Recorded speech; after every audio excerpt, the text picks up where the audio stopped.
Hello, everyone. Welcome to another installment of the ESS Podcast. Previously, we discussed Imploding the Mirage, and we are here today to discuss Pressure Machine from The Killers. And as usual, I have my guest with me. Hey, everyone. SQG here, as usual. It's great to see you all again. Oh, boy. Yeah. Pressure Machine. It's quite the album. This might be a turning point in their career. Like, I thought they were, kind of past their prime, but this 7th studio album of theirs, I think they have a few new tricks up their sleeve that I didn't know they were capable of. This is like a concept album that goes into like folk rock territory, and it's probably the least Killers-like album I've ever listened to, but that's not necessarily a bad thing either. I'm not saying the old Killer style is bad or anything. I still love the first two albums. I especially love Battleborn. And Imploding the Mirage was a pleasant surprise. That was their last album, but now that Dave Kooning, their founding guitarist, is back in action, I was pleasantly surprised this is the direction they went with. Yeah, I think you said before we started, you compared it to In Rainbows by Radiohead. Yeah, in terms of being just another left turn that's completely new, completely experimental, a completely new kind of concept that they went for, with the risk of alienating the old fan base, but might bring in a new fan base. And who knows, the old fan base will be like, whoa, I had no idea you guys were capable of this.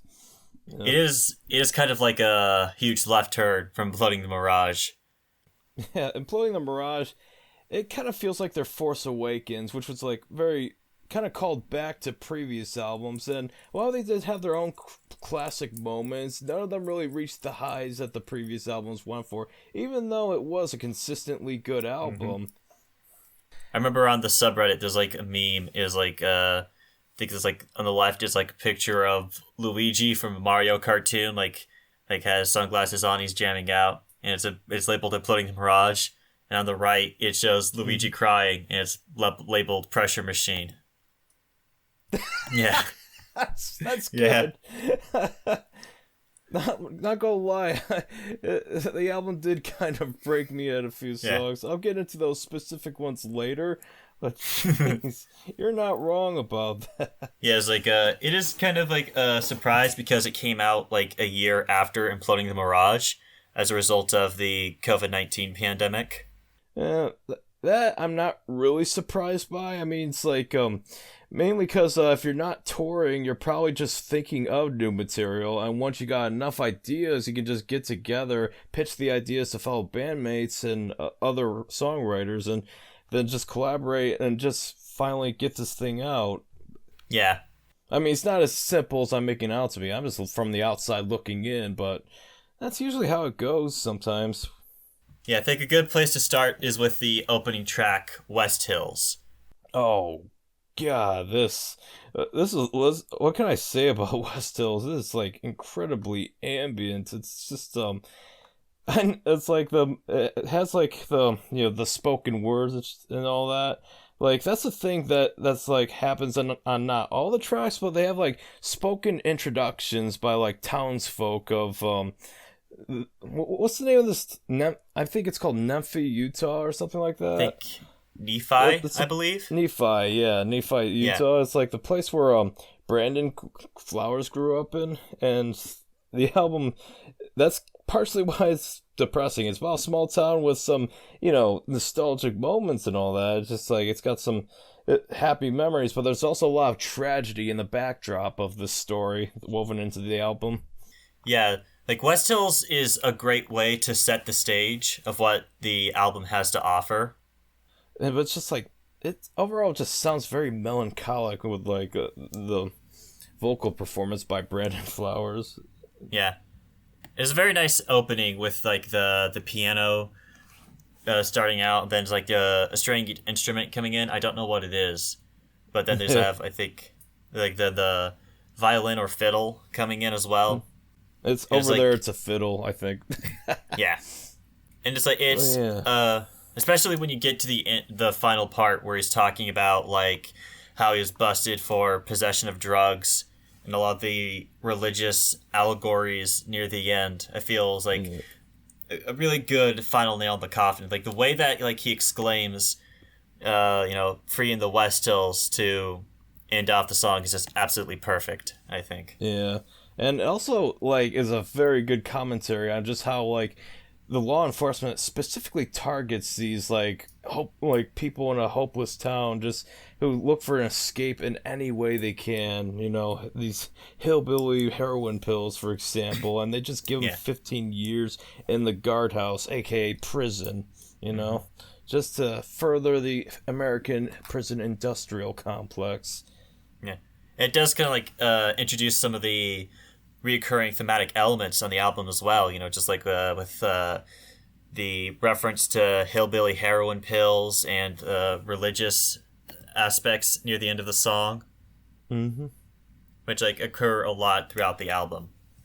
Oh, and the storytelling, definitely. And the storytelling in West Hills too is also done excellently. Branda's vocal delivery, I think, is spot on for it. It really helps sell the atmosphere of the whole piece. Definitely. I'd like to see a music video for this, I think it'd be great for a short film or something like that. I feel like you could say that for, like, a good chunk of the songs on this album. Yeah, and thankfully the next song on this album, Quiet Town, it got a really good animated music video out of it. Yeah. Quiet Town is, like, the first one that I heard for the album, and it might be my favorite off of Pressure Machine. I think it might be mine as well, but there's like my third listen has given me a few other favorites on this album. Yeah, I was gonna it talks about, I think like it opens up talking about a real life story about how two kids from Brandon's town were hit by a train and died. And it's like the fact that he establishes like they had all these plans for the future only for it to come crashing to an end is like, fuck, man, that's hardcore. It's fucking sad, man. There's like in the next verse, it's talking about like two other kids who died from overdosing on opioids. Yeah. So it doesn't really focus on like a specific pair of like kids or anything like that, but rather several accounts. Yeah, it's one of those songs that sounds happy, but it's like actually really sad if you take a look at the lyrics.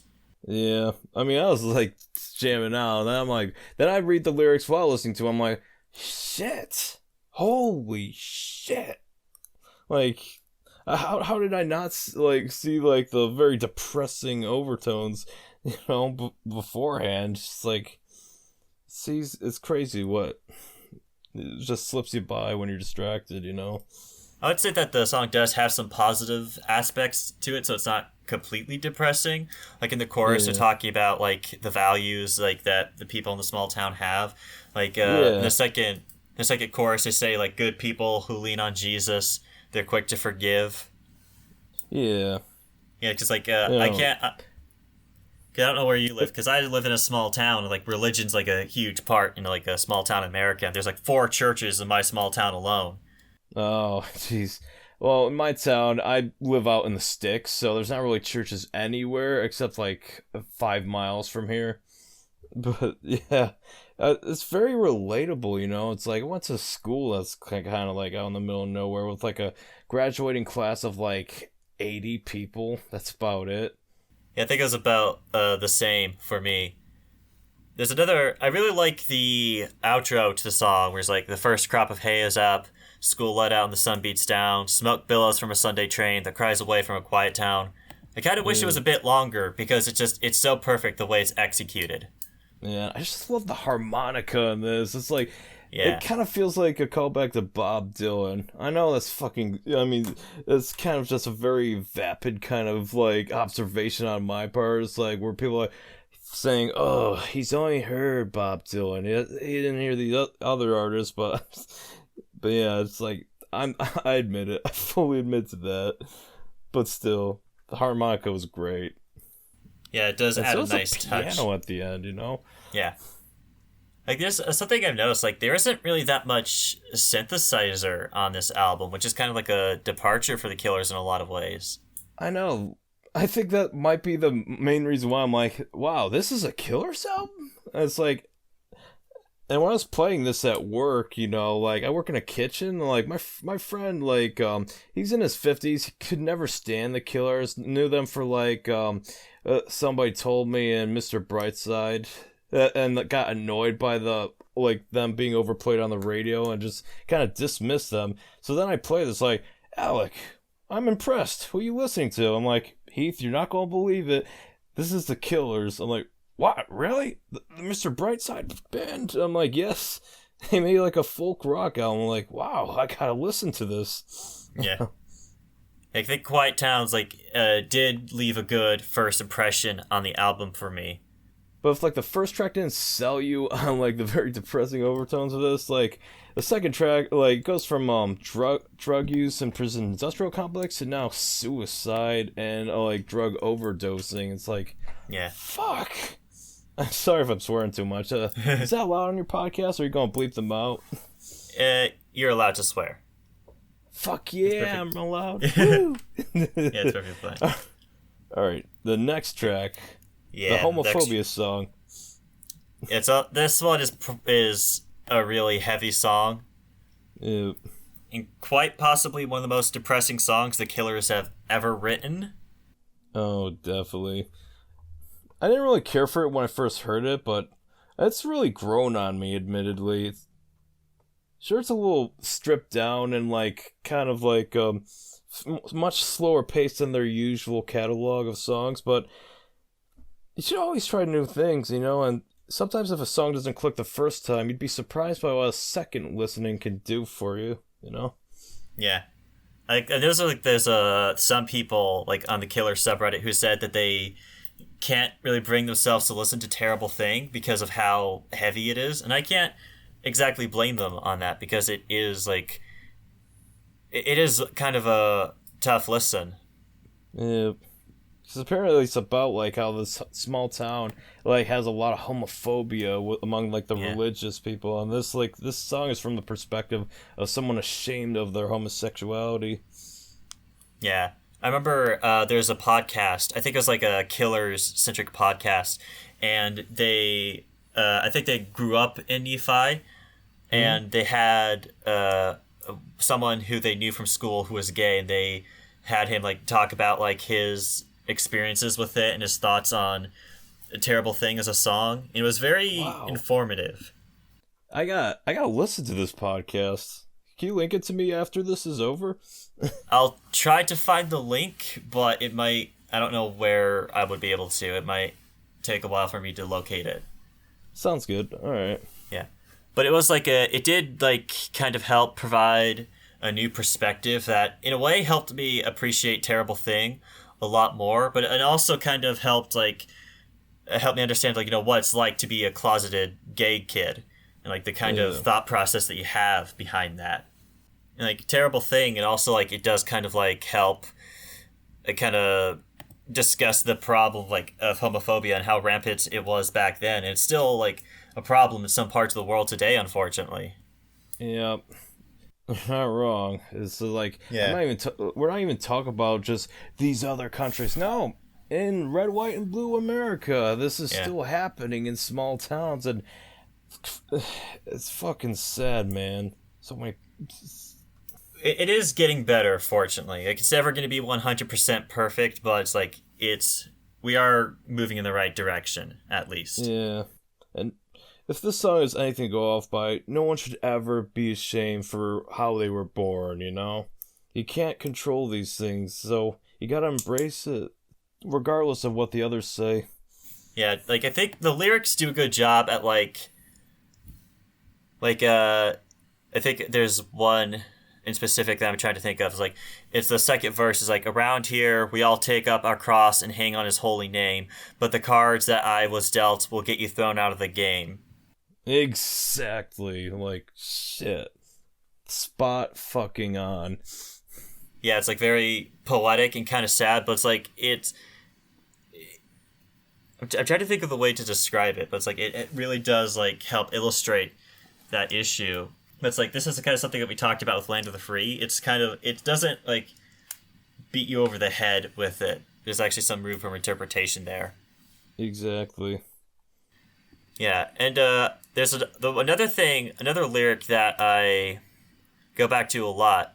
It's in the third verse. It says, "The chute open, bull draws blood, and the gift is accepted by God." Because I have it pulled up on Genius, and it says it's talking about referencing a rodeo and how the bull was killed. I think it says here, they ponder how a community can celebrate something as torturous and cruel as bullfighting, but be disgusted by homosexuality. Yeah. That's an interesting interpretation. Yeah. When I first heard that lyric, the thought that kind of came to my mind was if that was the character in the song doing the act, if you get what I mean. Yeah. Which I guess that might be it, but I don't know. It's probably more of a reference to the rodeo, I suppose. Yeah. And that's one thing that I've heard people talk about when it comes to the song. It doesn't really have an ending, and I suppose that's true. It just kind of stops. But I suppose in a way you could see that because we talked about earlier, it's kind of an unending problem. Definitely. Yeah, so Terrible Thing, it is a song that I have to be in the right mood to listen to because it is very heavy and it is very sad in the way that it kind of touches upon issues of being depressed and suicidal and homophobia. It does kind of make it something that it is kind of hard to recommend casually, as well as something making it hard to return to regularly, but it's still a good song regardless. Mm-hmm.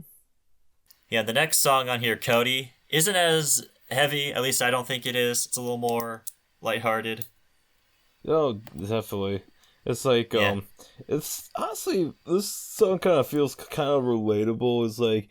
It's just in a sense, he just is kind of an outsider in a deeply religious kind of community, and he's just doing his own thing, but the people just look at him like a no good troublemaker, even though he's just different, not really harming anyone.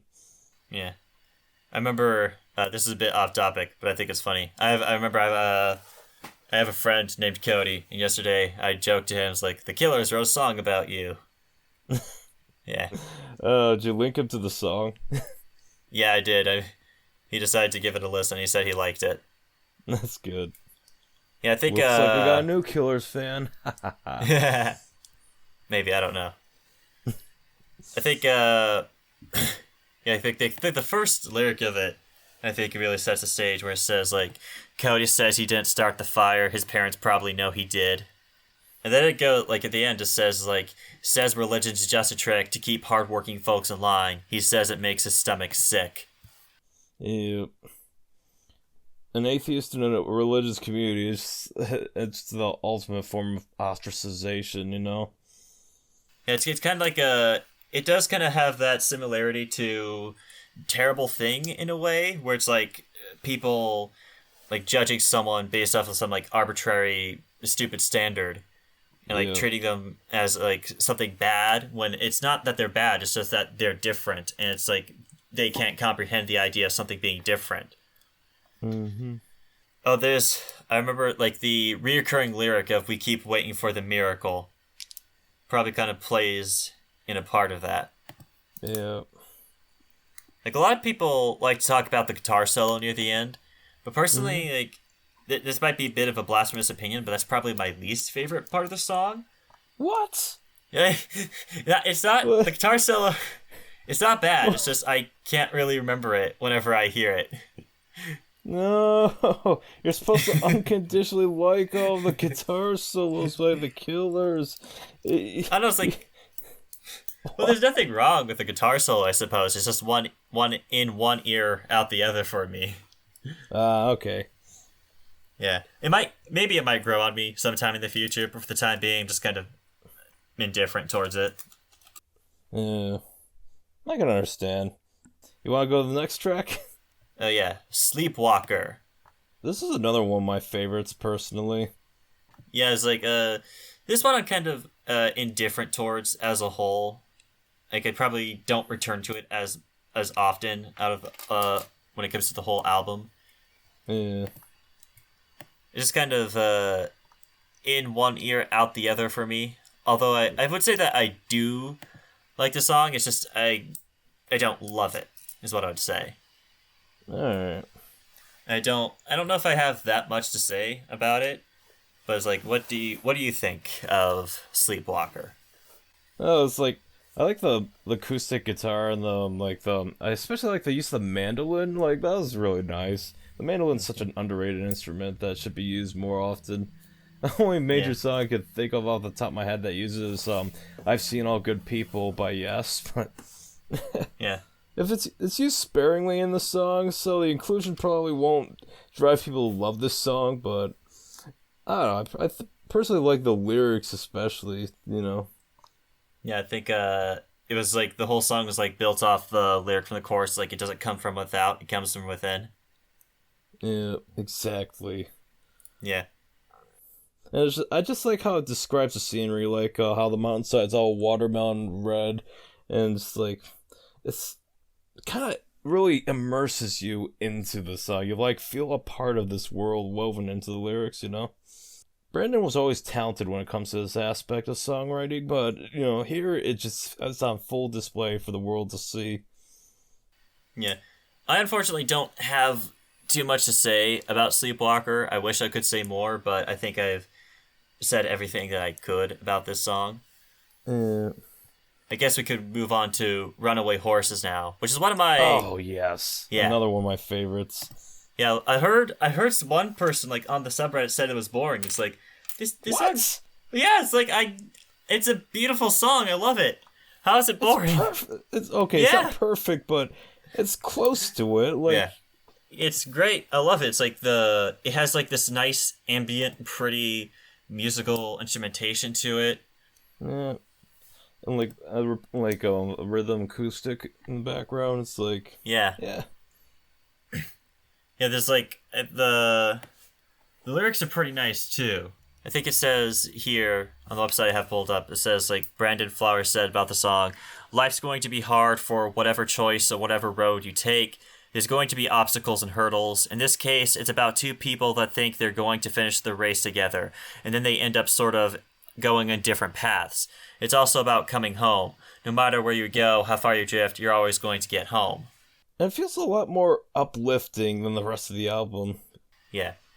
Even though there is that, like, you know, that backdrop of like of a depressing scenario, but you know, it portrays like people, you know, rising above their environment and just like going their own way, you know, either embrace it or just move on, you know. Like, I've heard one criticism of the song that a lot of people have. Like, it features Phoebe Bridgers. And a lot of people feel like that the collaboration didn't really utilize her as well as it could have. Like, what's she known for? Like, I've personally never heard of her before, but I thought of, like, her providing, like, the vocals alongside Brandon was, like, her performance was really good, and I'm interested in checking the rest of her discography. Yeah, I'm not familiar with Phoebe Bridgers outside of The Killers. Like, the only thing that I've known her for is that she did a cover of Fake Plastic Trees. Oh, I gotta look this up. Yeah, that's all I know about it. I guess if I was more familiar with Phoebe Bridgers as an artist, I suppose that I probably would agree with that criticism, but because I don't really know who she is, I don't really care all that much.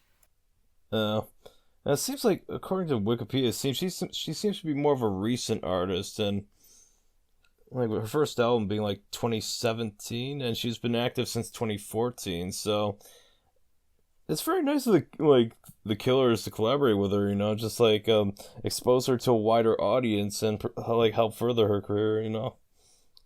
Even though she seems to be doing great on her own, but you know. I saw a clip from a YouTube video where somebody was like, I think they mentioned one of her albums, and there's like an interview I think that Elton John did with Phoebe, and he said that like he loved the album, and that he said that he would be mad if it didn't get like an Album of the Year award, and that he said that he would personally punch someone in the face if that didn't happen. Good for him. Okay, now I want to check out her albums. You know, I got YouTube Music subscription, so I can just listen to all that. Yeah, I think she does give a good contribution to Runaway Horses. Maybe she could have done more, I suppose, but I don't think the song is any worse because of it. I don't think. Yeah, I guess maybe she didn't have any creative input into the song. Like, she's not listed as one of the writers, so maybe that's what fans were expecting when they heard that she was collaborating with them. And apparently they name drop the Bends in this song. Yeah, I was gonna say, it's like, is the Bends a reference to something? Like, from what I hear, like, I didn't know if that was like a direct reference to the song or like the act of the Bends, you know, which is basically euphemism from diarrhea, I believe. Oh, but the fact that it's titled is probably a reference to the album. Yeah, it's probably might be a Radiohead reference. Well, as the resident Radiohead fan, I approve of that reference. I think next we have In the Car Outside, which I like. I don't love it, but I do return to it and I enjoy the song. Yeah. I think I prefer In the Car Outside over Sleepwalker. Really? Yeah. Okay. I think it's just... yeah. I think it's a interesting story that's telling about like a marriage that's like treading on thin ice.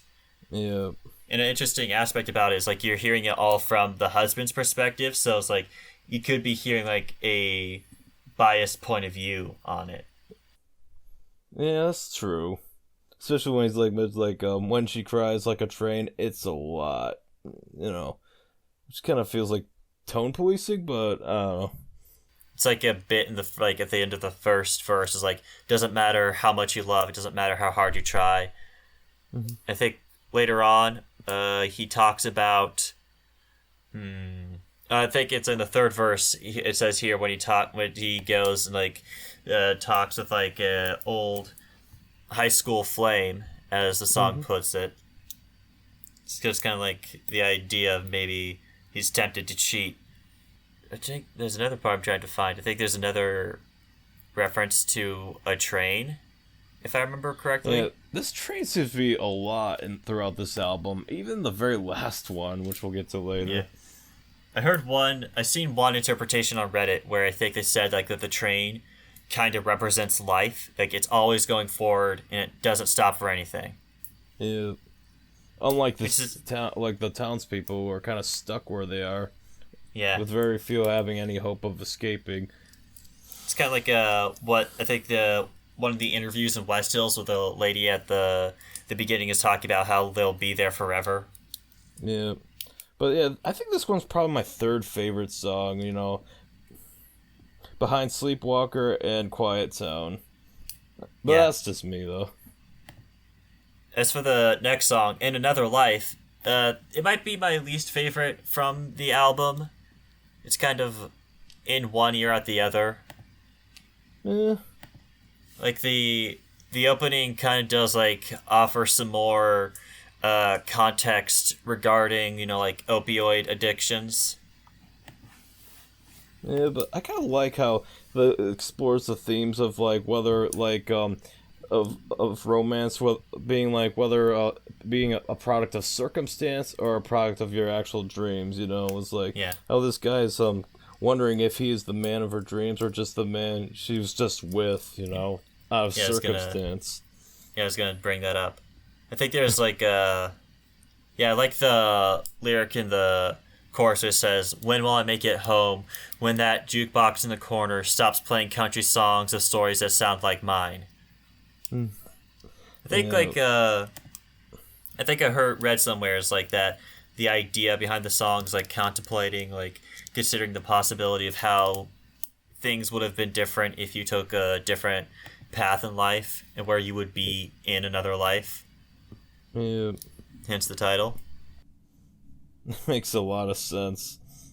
it has the interview right here where Brandon says, "I think everyone goes through things like wondering what life would have been like if we'd done things differently, or if not, at least you wonder if your significant other is going through that."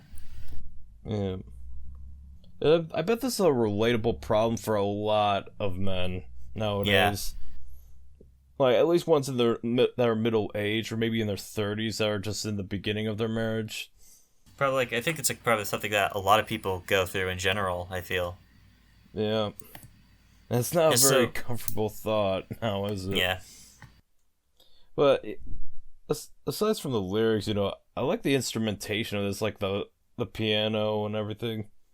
It feels a lot more produced, not overproduced, but not underproduced either. It doesn't sound stripped down at all or anything like that. Personally, I don't. In Another Life, I think I said, like, in one ear out the other for me. I don't have too much to say about it. But the next song... it's grown on me, personally. Yeah. The next song on the album, Desperate Things, is another one of my favorites from Pressure Machine. Oh, yes. This one. Yeah, this one's, like, really heavy as well. Like, fuck, it deals with domestic abuse. It's like, oof, and it just really hits hard, and pulls no punches with its lyrics, like, from the start, Yeah. I think, like, the chorus of the song, like, I heard some people, like, at least one person online say that it's not an interesting story. And it's like, I can't comprehend that. That feels like someone from a privileged background just saying, ugh, we've heard this story many times. Why would I want to hear it again? Like, fuck off with that shit, I don't know. It's like, maybe benefit of the doubt. It's probably because, like, maybe it's, like, because of the things they're looking for in music. They probably doesn't click with them as well. Maybe not. Probably. But I think that the story is, like, incredibly interesting. Like, the chorus of the song, when you're in love, you can be blinded by your own heart. You'll bend your own truth, so twisted up you could justify sin. And when people in love are desperate enough to abandon their dreams, people do desperate things. Yeah. Like, this is, I think, like, the meaning of that changes every time you hear it. Like, at first, it's, like, about the abuse victim. And second off, it's, like, when you hear it again, they're talking about the affair that they're having. And the final time you hear it, it's like the police officer, like, justifying the murder of the abuser. I thought he just arrested him. No, it's like he killed him. Oh, yeah. Frick, how did I not see that? Yeah. I love, like, that's, like, that part of the song where, like, he... that like, explains, like, that you bend your own truth so twist up you could justify sin. He might be talking about the abuser, but he could also be talking about himself. Like, the sin of murder. But... yeah, it's like at the end of where he talks about, like, he says, I know he drinks most every night at local hero sports bar. He goes on to take him out to the cannon. The way that the music kind of, like, breaks down in that part, like, it really puts me on edge and gives me chills every time I hear it. Yeah. Well, I'm just wondering, the guy who's abusing this one, is he the same guy that was, like, the point of view of the previous song? The one's frustrated by his marriage, so he, like, turns to abuse. Possibly. It may be. I don't know. I can't think of anything from either song that shows, like, a connection. That's probably my favorite part of the song, where he takes him out to the cannon and kills him, because, like, I think, like, the music in the background really helps sell, like, the tension. Yeah, you forget how dark the canyon gets. It's a real uneasy feeling. It's like... yeah. I never had much patience for guys who hit it for more than just, okay, how did I not connect the dots with that? It's a great way to build up tension without spelling it out in the lyrics. It's great songwriting. Damn, that's... Going back to, like, the affair part, I find it interesting, like, this is something that's pointed out in the article I've pulled up. It says, like, when she undid the buttons of her dress, I couldn't stop her, but I could have. He doesn't say I should have, he says I could have. Yeah. And I feel like that kind of shows, like, an interesting aspect of that character. Fuck. Yeah, it is I feel like that the instrumentation helps sell, as well as, like, Brandon's delivery and the effects that are put on his voice really helps sell the song as well. Like, like the distorted guitar string just kind of playing out slowly throughout, like in the 4 minute mark. It's just like that's a good example of how it conveys tension. It just builds it up, making you feel really about as nervous as anyone else would be. Yeah. If I were to nitpick, the only thing I'd say I don't like is how similar the title is to Terrible Thing, because it can cause some confusion. Yeah, that's valid. But again, I feel like that's kind of like grasping at straws at that point.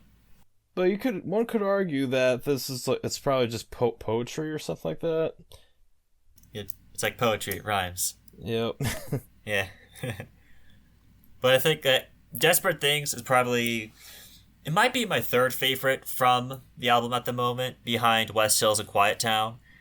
And I think I can understand that.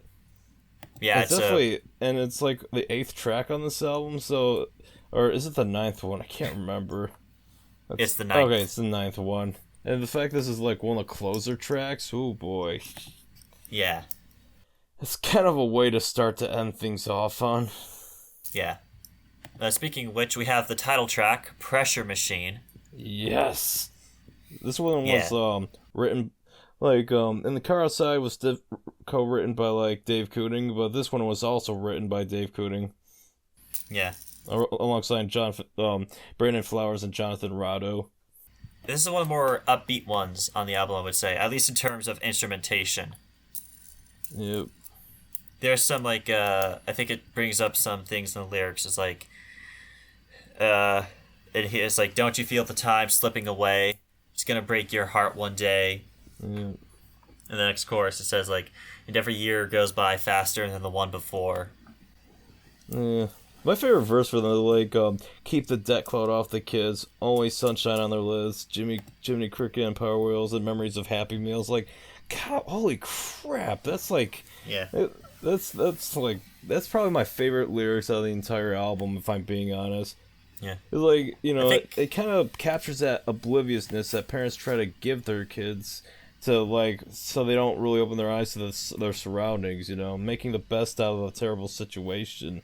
I think my favorite lyric from this song would have to be, "But the kingdom of God, it's a pressure machine. Every step got to keep it clean."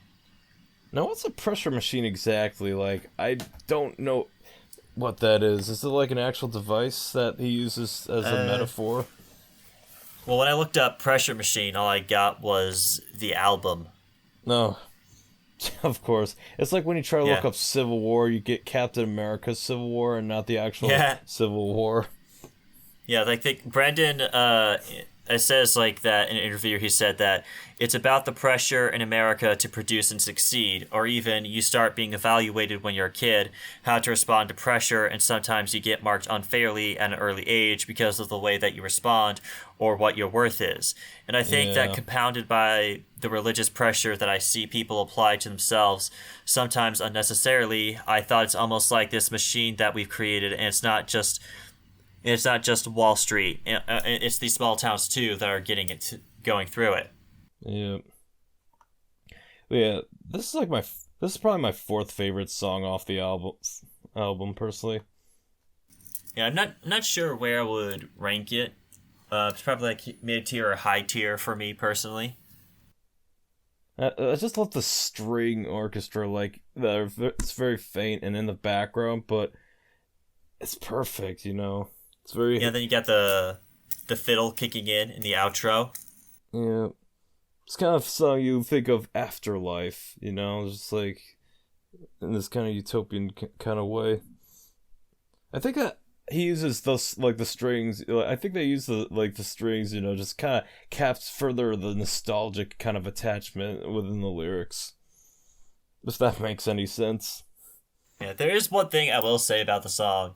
And this might be a bit of an unpopular opinion, but apparently in an interview, Brandon said that he was considering having like a woman come in to sing the chorus because that part of the song is supposed to be told from a woman's point of view, but Ronnie convinced him to go ahead and sing the falsetto. And I won't deny that Brandon's falsetto in the song is great, but personally I think I would have preferred it if they did get a woman to sing that part of the song. Like, why not have Phoebe come in again? It's like, hey, we got some time. You want to do this song as well? We'll pay you very good. We'll give you some royalties. Please sing this song, Phoebe. Yeah. I think, because, like, from the perspective of the story, I never would have guessed that it was meant to be told from a woman's point of view unless I read that interview. Yeah. It's like, I don't know, it's like the focus on kids, I guess, that would make sense, personally speaking, but... Yeah, it's kind of like it is kind of a pet peeve of mine, where it's like there are some songs out there where they have one singer like singing for two different characters. It's like, well, why would you sing for both characters? Just get somebody else to sing for the different character. Yeah, get Dave to sing for the other character. Yeah, if you will. He's actually not that bad of a singer if you listen to his second solo album. A lot better the vocal performance than his first one, Prismism. But like I think that's really the only criticism I have for Pressure Machine. Overall, it's still a pretty good song. I feel like that it is like a good penultimate track. Yeah, and it also like brings back things to be a little more optimistic after like that series of depressing songs, you know. Yeah. Then we get the final song on Pressure Machine, the Getting By, which I think is probably the best way that they could have ended the album, and it's a good closer. Oh, it's definitely one of my favorite closers off any Killers albums. Perfectly, and because it's a concept album, it really perfectly like wraps up everything, complete with like a spoken audio recording at the end. Yeah. I think like... I can't remember what I was going to say. Yeah. Like, if I were to rank all the closing tracks on Killers albums, this one would be pretty high up, I would say. Possibly in the top 3. Might be my 5th favorite. I'm not quite committed to all my rankings. All I know is my first 4 favorite tracks right now. One part of the song that I find very interesting is in the second verse, where he says, "But they've got their treasure laying way up high, where there might be many mansions, but when I look up, all I see is sky." And I kind of interpret that as like somebody like questioning their religious beliefs and questioning their faith. Which happens more often than you would think. Yeah. I don't know if that's Brandon speaking autobiographically or if he's like speaking through like a different character that he's created. Yeah. I mean, I think all these songs have like a different character points of view. But I do think like I think the acoustic music in the background really helps sell like the sense of like finality to the song. Yep. And it's got the return of the strings. The string violins. Fucking love the strings. Yeah. I think my favorite lyric from it is, "This whole town is tied to the torso of God's mysterious ways." Oh, yes. It's a very it's questioning, but it's not like mean-spirited criticizing, like, they're Christians, they believe in God, and they think he'll save them from their shitty situation. But no, not really at all, you know? The reference to mysterious ways kind of just, like, leaves it very ambiguous for interpretation,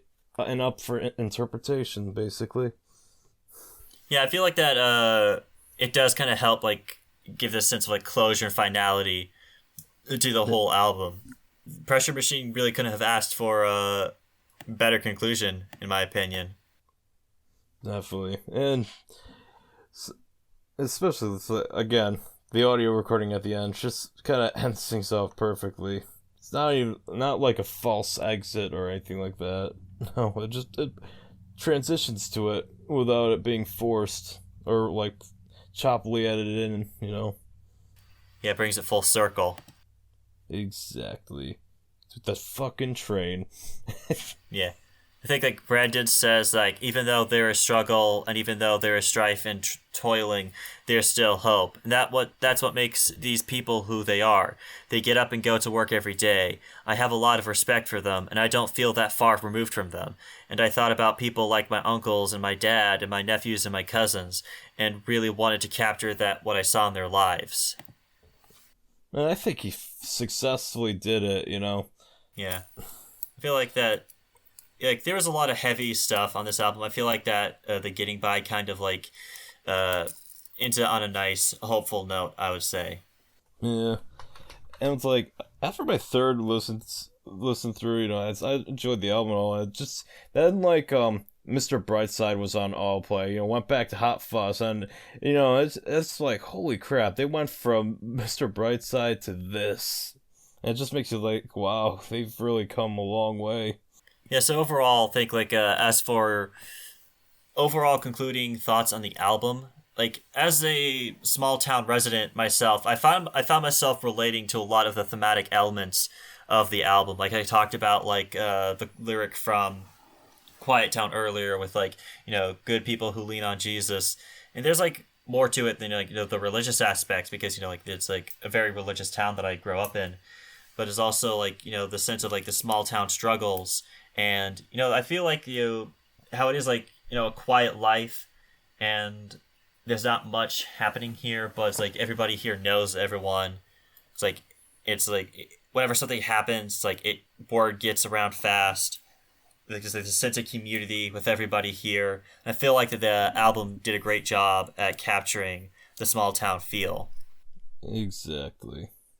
I think it might even do a better job than Sam's Town, you know. Sam's Town felt more like a collection of songs rather than just describing, you know, what it's like to be in middle America. Yeah.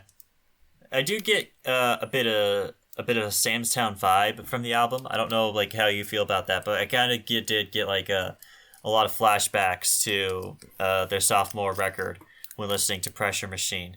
I mean, lyrically, I can understand that perspective, but instrumentally, not really, like, far from it. You know, this is, like, I think Imploding the Mirage did more of that instrumentally and lyrically. It's feeling more like Sam's Town than this album, but this album is Pressure Machine through and through. None of it feels rehashed, like they're just going off, like, old tricks just to create something new. And that I deeply respect them for.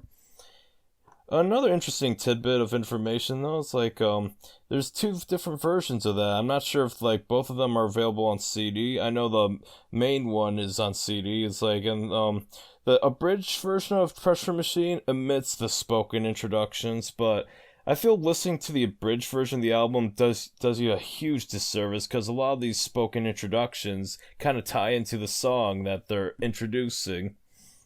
Yeah, I agree. Like, the interviews are a very divisive aspect of the album. There was a poll that was done on the subreddit of, like, whether people like the interviews or not, and it was almost split 50-50. There's a lot of people who don't. Yeah, there are people out there who think that the interviews... There's one person, at least, I think, who say that the interviews kind of ruined the album, which I disagree with that strongly. Yeah, I feel like... I feel like that the album without the interviews is kind of like Caution, or All These Things I've Done without the intro. It's like you're missing... Exactly. Yeah, it's kind of like you're missing like such an important part of the experience. Exactly. It's like, and the thing is, they're never over a minute, you know? It's just like, it's just quick and over done with, and just like, I guess having the abridged versions makes it more radio friendly, but, and the main song does enough of a job to tell its own story, but I don't know, you're missing quite a bit of the story if you remove them. Yeah, it's like, it's nice that they give you that option, but I do feel like that if I remember when the album first came out, I decided I'll go ahead and listen to the interviews when listening to the album, but I wanted to like listen to the abridged versions, so I wanted to go back to individual songs. Yeah. But I binged the album like a few times, and after that, I can't go back to the abridged versions anymore because they don't feel complete. Exactly. And here, another thing, that reason why they're important, these are from real people in Nephi, Utah. I'm sorry, did I pronounce that right? I think it might be Nephi. I'm just going to click on the Wikipedia article on it'll give a pronunciation guide, but it establishes that like the stories are inspired from the stories of real people. You know, it's not like just an artist thinking of how these people live. There's actually a relationship between the band and the interviewed people. Yeah, it does, like, I feel like it thematically enriches the album. It adds, like, a whole new layer to it. Yep. And without them, it's just kind of compositionally kind of malnutritious. You know, it kind of takes away the concept of the concept album. I guess, like, they could have released the album without the interviews, and it would still have been a good album, and it worked just fine. But I feel like that the interviews are, like, the extra 10% that make it so much better. Exactly. It makes a good album to a great one. Yeah. But overall, I feel like that, yeah, Pressure Machine is a good continuation of The Killers, and I do kind of want to see where they go forward from here. Yeah. Until their 8th album comes out, I'll be listening to this quite a bit. And of my official Killers rankings, I will say this is my 3rd favorite album, studio album by them. Behind Sam's Town and, of course, number 1 being Battleborn. For me personally, I don't know. It's like, I'm not sure where I would rank Pressure Machine. I'd have to really think about that. But it is like I do think that it is a very solid album throughout, so it would rank pretty highly. Although, in my personal opinion, The Killers only really put out 2 mediocre albums, so I feel like that they usually hit it out of the park when it comes to records.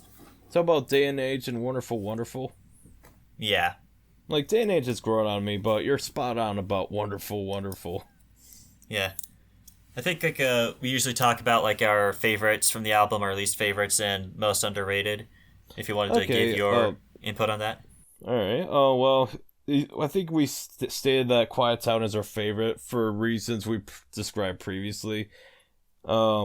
Least favorite? Hard to say.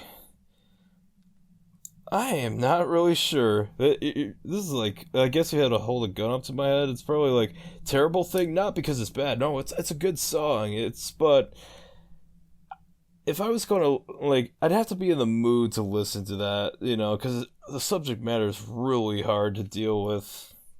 That's not really indicative of its quality. It's more of, like I said, favorite indicates more of a personal preference than just an objective kind of point of view, really. I'd say that because Quiet Town seems to be like the one song that led the album before its release. It's just like every other song here is underrated, but I'd say probably Runaway Horses on the basis that it's like some people were a little mixed on the collaboration, as you stated before. As for me, like I said, Quiet Town's my favorite, although West Hills is a very close second. As for least favorite, probably In Another Life. It's just kind of in one ear, out the other for me. As for most underrated, I'd probably have to go with Desperate Things.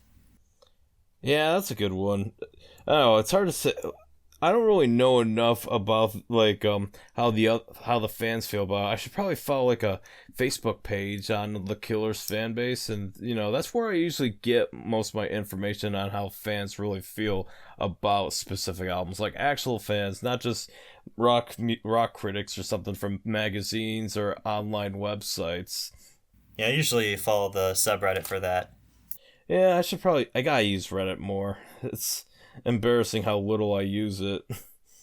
It's kind of a mixed bag because there are some songs that a lot of people on the subreddit don't like that I absolutely love.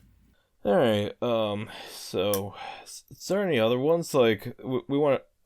Is there any other categories we should rank? You know, it's like you said underrated. Is there anything else after that? I don't think so. I think that's everything for Pressure Machine. All right, Pressure Machine. Buy this album, and I mean buy it. Buy multiple versions. Give it to your friends, your neighbors, your enemies, your frenemies even. Break into your school's office and play it over the loudspeakers. Exactly. And show it to the UN so world peace can be achieved. No, don't actually break into the office. I can't condone doing that. I was just joking. You don't want to end up in jail. Yeah, I don't want to get in trouble. Especially in this country. Yeah. Okay, so I think that's everything we have for Pressure Machine. If you wanted to, we could do another podcast for Music of the Spheres at some point in time. Yeah, I was going to ask you about that. Oh boy, I've got a lot to say about that. I think I might give the album like 1 or 2 more listens before we get to that. Oh, I should too. Next month. Yeah, I listened to it twice already, but I don't think like it's really sunk in completely for me yet.